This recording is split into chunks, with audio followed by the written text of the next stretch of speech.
The old man who still sets the table for two every evening at exactly 6:30. The old man set his dinner table.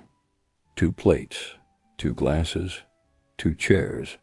But the strange thing was, he lived alone. In a quiet neighborhood lived an elderly man named Walter. Walter had lived in the same small house for more than 40 years. Every evening, right before sunset, he walked slowly into the kitchen and prepared dinner. Nothing fancy, sometimes soup, sometimes bread and tea. But what made the neighbors curious was what happened next. Walter always set 2 plates on the table, 2 forks, 2 glasses of water, and he always pulled out the second chair, as if someone was about to sit there. The neighbors often whispered about it. Why does he do that? They wondered.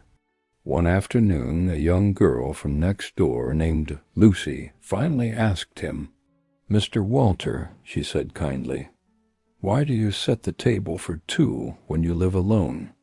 Walter paused for a moment. Then he smiled softly and looked at the empty chair. "My wife, Margaret, and I used to have dinner together every evening at this table," he said. "For 50 years. They talked about their day, laughed about little things, and sometimes just enjoyed the quiet together. But a few years ago Margaret passed away. The house suddenly felt much bigger and much quieter." Walter looked down at the table. "I tried eating alone once," he said gently, "but it didn't feel right." So the next evening he placed 2 plates on the table again, not because he believed she would come back, but because their love had shared that table for so many years. And some habits, especially the ones built on love, never truly leave. The next evening, something unexpected happened.